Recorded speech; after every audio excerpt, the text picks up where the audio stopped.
I've been thinking a lot about school reform initiatives, like movements to change the way that we train our children. And right now we're in the midst of another great change, school choice, charters, and vouchers. And I've begun to think about all the past reform movements, and curiosity has sparked an idea in my head of really breaking down the school reform initiatives we tried in the past, why we tried them, what we did, and then what the results are, right?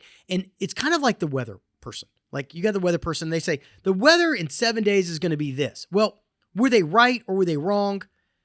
What's their win percentage? And were there adjustments to explain why they didn't hit the mark right on the nail's head? Because it's all kind of a predictive analysis. We believe that our efforts are going to lead to these results. And I often think about like winning as a concept, right?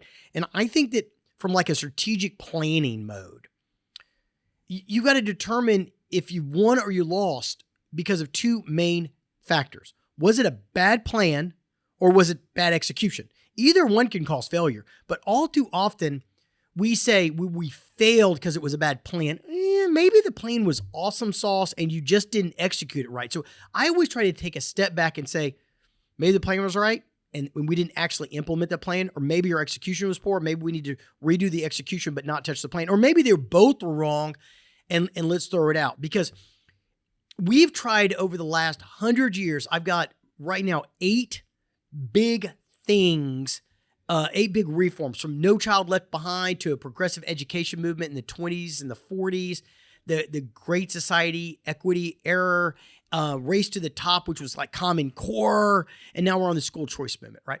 And I'm going to break these down in more detail, each one. So if you're really curious to know, were these reform initiatives the right thing to do? Like, was it a good plan? Like, let's kind of keep it in the right plan. And then was it executed properly? And if so, what were the results? And I should say this. Let's don't try to think about blame. Let's think about improvement. Let's think about how we become more strategic thinkers. Elizabeth, all these people, I always run into people, I want to be a strategic thinker. Well, a strategic thinker is hard work. It's not just, I'm going to really think about this and really build an awesome plan. It's the execution of the plan and then going back and figuring out subtle adjustments or massive changes in order to win. But you have to be very open on what worked and what didn't work. And if you blame people, they'll stop trying to do reforms. And I'm going to kind of lead with this premise. We need reform. We need to constantly be changing and evolving and trying to do things the best way possible to educate the most number of children possible, right? And so I'm going to start not in chronological order. I want to start with No Child Left Behind, 2001 to 2015, which is more recent, but I think that we're still feeling the either positive, negative, or unintended consequences of No Child Left Behind. So that's where I'm going to start. And I would say that we also, in the future, probably will start having some guests on to really do deeper dives, but I want to do kind of a cursory understanding. And I had to do this for myself, right? I was younger then, it was 25 years ago, man. I was, oh man, let's see, 2001. Oh, I had just graduated law school, and just finally like getting into the field of law. I was out of the military by this point. So that was a long time ago and I wasn't really focused on this. So I was like, I've heard things. Like I've heard about No Child Left Behind. I've heard people that are for and against it, but I wanted to step back and do an analytical review of it, and I wanted to have it help form my opinion, all right? So I've got a lot of research here for you. I'm going to try to keep it a little flavorful, if we will. Flavorful, is that bad? Is that a terrible word? Keep the flavor to, was that bad, Caroline? Caroline almost died. Flavor, that's not even a word, is it? That's not even a word. Did I get you on that one? You got me right. Okay, well, what's a better word than flavor? Spicy. Spicy. No, I don't want it to be spicy. Actually, I don't want this to be spicy. I just want it to be like just the facts, man. Like just the facts without a lot of emotional spicy that I'm trying to push or pull somebody to a belief. I'm not trying to do a straw poll. And a straw poll is an interesting thing. And you can always see this. When somebody asks you a question and it leads you down a certain direction, that's a leading poll. It's a leading question. Let's just kind of stay neutral, but with a lot of good facts. Okay, so not spicy, anti-spicy. All right. Okay, so now before we judge the law, No Child Left Behind, let's accept the fact that the gap was real. It was documented, and the concerns that they did in January of 2001 were real and needed to be addressed. So this was George W. Bush, not George H. Bush. There were two Bushes as presidents. In case people are very young listening to this, there were two. And this was George W. Bush. And American education in and around, the late 90s had hit a real achievement gap problem that had been documented for 3 decades. And it was quietly stalling out after years of hard-won progress. And we had 30-year problem, and people knew it, and we wanted to do something about it, right? And so the National Assessment of Educational Process, NAEP, National Assessment of Educational Process, and that's the big, research group, it's a good research group. And the independent federal test researchers called the Nation's Report Card had been measuring our success since the 70s. And a lot of our reforms have occurred in the last 55, 60 years because of, the Department of Education, which occurred, 80, right? That was Jimmy Carter. He got that pushed through. But now we have all this data. We have 50 years of data. So before that, we didn't have a universal housing for data. So remember 2000, 70s, 80s, 90s, 30 years. They've been getting this research. And the numbers were stark and really clear. And the NAEP reading test showed a massive gap between black and white 17-year-olds, which was a 52-point gap in 1971. Okay, so a big gap in reading. By 1990, they had made real progress and had narrowed this gap down to 30 points. But a 30-point gap is still pretty big and unacceptable. It was unacceptable gap. And I hope we all get that, right? We need everyone to be reading on really high-end levels. But then something happened. The progress just kind of stopped, right? And what does a 30-point gap mean in plain English? So that we're real, because that's where we were stalled at. Is it represented that roughly 3 years of learning by 8th grade that the average black or Hispanic student was performing at the level of an average 5th grader. So they had a 3-year gap, it didn't say this, my research didn't say this, but I don't know if the math equates, but every 10 points is a year gap. I don't know if that's true or not, but if you're in 8th grade and you read at the grade of a 5th level, that's not good. That's not a statistical artifact. That is a fundamental difference in educational trajectory, right? And one that compounds not just through high school, but through college and into lifetime economic outcomes, right? And so we knew, I say we because we are all we, right? I'm just going to use the word we. We all agreed to this. We're all Americans. This is what we tried, and we had to try something is kind of the point, right?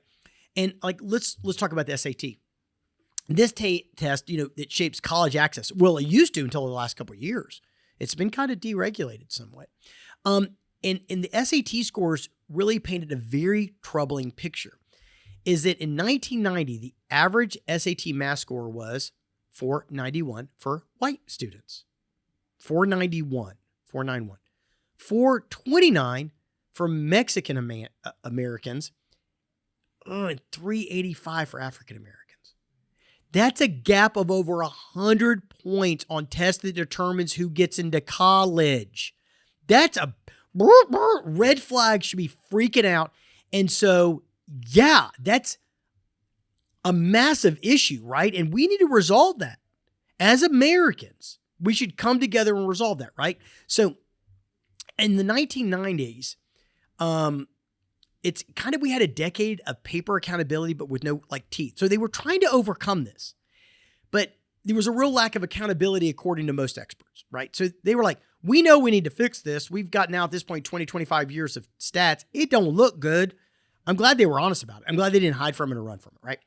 And so, but here's what made this situation particularly urgent heading into 2001, outside of elections. right? I mean, elections will always spur change, right? I mean, if you ever want an elected official to do something, just wait till right before an election, then ask them, right? So in 2001, right? But what happened is in 2000, give or take, the gains that had been made in the 70s and the early 80s had just stalled. And the accountability systems that were supposed to address this it just felt very decorative. And decorative is the way it kind of read to me, right? And one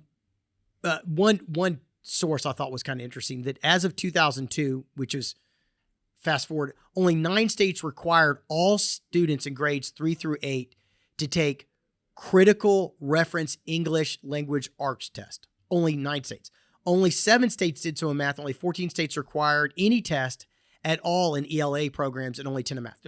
Well, that's kind of a little blurb, and I'm sorry about that, but I thought it was interesting that, like, even in 2002, very few states had very, like, crisp standards and accountability metrics, right? Okay, so what does this mean? I'm going to read it slow. I get so worked up. More than 40 states had no annual testing of whether elementary, middle school students could read and do math. What? So I used to be very anti-standardized test. I'm talking about like a few years ago, right? Before I wrote this latest book. And when I started doing the research in standardized tests, and I was like, there is kind of a reason to have some standardized tests in like reading and math. We get, what do they say? You go like first and second grade, you learn how to read, and then in third grade or above, you read to learn or something. So you've got to know how to read, I mean, that is how we acquire information outside of, your TikToks, Elizabeth, and your videos and whatever the heck you kids watch but 40 states had no annual testing. So how do they know if their students could read and do math? Okay. And even in states that did test, the system had no enforcement mechanism. None. So even though they were getting bad tests, the states couldn't do anything about it. Like no governing body could try to, give more money to help or take away money if you can't get it done. Or the voters didn't know, vote the school board out or vote the school board in. Like there was no accountability, right? And so many states began implementing school accountability systems in the early 90s. But by the time the No Child Left Behind passed in 2002, only 29 states.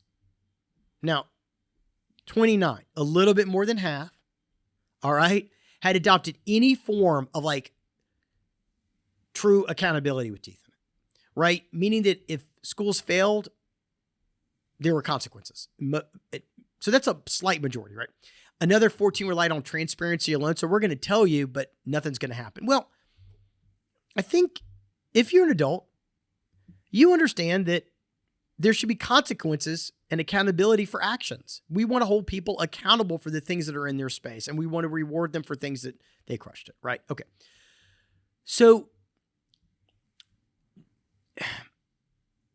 schools were hiding failure kind of in plain sight almost during the 90s and early 2000s. So I thought that's kind of, wow, that was a powerful statement, right? And this is the part that generally enrages people when they understand all this. And it's the part that gave the No Child Left Behind its moral core, right? Is, we don't want them to fail. We want them to succeed. So the pre-NCLB, No Child Left Behind. Can I say just no child? Is that, well, people get that I'm saying no child because it's all these big, no child left behind. It's going to kill us in this episode. Yes. Okay. So no child. So here's how pre-no child system worked in practice. Schools reported aggregated test scores if they did it. No scores by race. No scores by income. No scores. There's my S speech impediment coming out. No scores by whether a student had a disability or was still learning English. Just one number, the school average. Does that paint an accurate picture of what people are dealing with? No. I mean, an impoverished community or a community with tons of first-time English learners, it doesn't mean that they don't know how to read in at least their primary language. They're now learning how to read in a second language, which is pretty awesome. I can't read. And I lived in Spain. I studied European Union law. I cannot read any El Español. It's really tough on me. I just don't have a knack for it, and it's embarrassing. So like these non-English, like they're learning 2 languages, man. That's awesome. I think that's cool. Let's learn 12 languages we get kids to do it, right? As long as they learn American. I'm sorry. I know it's English. That's a joke. Elizabeth, that's a joke. There's no American language. It's English. Okay. I'm trying to keep it soft, man, because we're getting a lot down in the data. So every school just got one number, the school average. Well, but remember, the whole point of this was we're leaving African Americans and Hispanics and other minority groups. There's a big, huge gap. I don't know if we're leaving them behind, but there's a big, gigantic gap. Hence the name. No Child Left Behind. No Child Left Behind. It makes sense. It sounds like a really dope name, right? No Child Left. That makes. I don't want to leave any child behind. I don't. Wait, I could think of a couple bullies that when my daughter was young. No. I'm gonna. No child should be left behind. Okay, and this school average. This one number could look perfectly acceptable, but masking completely educational failure for specific groups of children inside the same building. So this was legal, it was normal, and this was most of the United States of America. All right, so here comes President Bush. And President Bush framed this with the phrase that became a real emotional center of No Child Left Behind, which is American schools were guilty of the soft bigotry of low expectations. And I wrote that down. The soft bigotry of low expectations. We're expecting less from poor minority children and getting away with it because no one was keeping score by subgroup. You gotta keep score, man. I mean, how do you know if you're not winning if you're not keeping score, right? And then Senator Ted Kennedy, which by the way, now you got a Republican and a Democrat, right? Senator Ted Kennedy, who co-authored the law, bipartisan support. Sounds pretty cool, right? Who co-authored the law. I really still, even after all these years, I've got to really focus on speaking clearly from time to time. Okay, so Senator Ted Kennedy co-authored the law from the other end of the political spectrum and saw it identically. And to Kennedy, forcing schools to report data by subgroup was the next chapter of the civil rights movement. And if the federal government had to force school districts to desegregate in the 60s, perhaps now, as Kennedy said, it was needed to force them to actually educate the students that had been segregated with. I mean, kind of cool. Makes a lot of sense. And so this is where, I think No Child Left Behind gets a bad rap sometimes, but golly, the intent was it. So far, what I'm reading is beautiful intent. It's beautiful intent. So I think that when we start to punish people for really poor outcomes, we'll stop people that have really good intent from doing awesome sauce things. Okay. So now, when Bush came to Washington, he did bring a model with him. He was Texas governor in the 1990s. And he and his education commissioner who built what has become known as the Texas Miracle, okay, was an aggressive statewide accountability system that tested kids' annually published results by school and attached real consequences to failure. Accountability teeth, right? So Bush's first education secretary, Rod Page, had led the Houston Independent School District under this program. One of our clients now. Houston Independent School System, one of our clients. So he had led this Houston Independent School System, and test scores were reported to have risen, graduation rates improved, and minority students were supposedly closing the gap. And it became the direct basics for No Child Left Behind. And it made a genuine bipartisan story possible. And here was a conservative governor, a Republican, who could show data on closing achievement gaps for Black and Hispanic kids, and that's a powerful combination. And you got this bipartisan bill, and it seemed dope. It was great. I mean, makes a lot of sense, right? So, I think, what was it supposed to do, right? And so, set all that aside that we talked about, right? the gaming in Texas, the coalition building, the political maneuvering at its core, right, is here's what people who designed and voted for the No Child genuinely believed. This is what they believed. And I said game in Texas because some people said that the data was gamed. I don't know. I couldn't find any research of that. It's older data. I don't know. That's where the gaming concept come from. Is like, were they blowing smoke? Did they get this pass through? Was it just a stunt? But here's what the people believed. Let's get rid of all the shoulda, coulda, wouldas. Is they believed the achievement gap was a moral emergency. I think they were right. Not that they need me to think that they were right, but I think they were right. And they also believed that American schools were hiding failure from the public and from policymakers. I too think they were right. I still think this is going on. I still think they are right. All right. But for different reasons now. Right. And that without consequences, without like real accountability, nothing would change. Well, that is absolutely true. I don't have to tell them they're right. Accountability with no consequences is not accountability at all. So yeah, man, it's like this word deadline. It is a line that if you cross it, you die. It's in the line, deadline. But we move deadlines around like they're candy, right? Like we move them around like they're not. Don't make a deadline unless you're serious, or people will think you're always full of it. A deadline is a line that when you cross, you die. So I try not to make deadlines in the office. If it is a deadline, I end it. I have some set standards of when I want things done, and then there are going to be repercussions, but nobody's going to die if we cross it. So it's just such a weird phrase. Deadline. All right. So a lack of accountability is no accountability at all if you don't have like teeth to it. Okay. And then another thing they believed, transparency plus pressure equals improvement.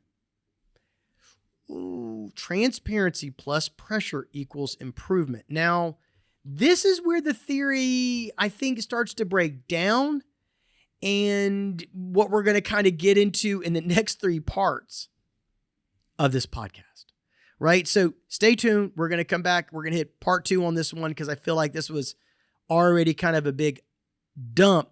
But this gets into was their intent well-meaning?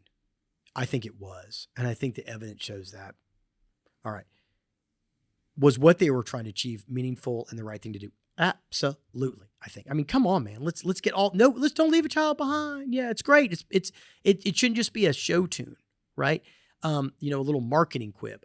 But then, did it actually do what it was intended, or did it do something else?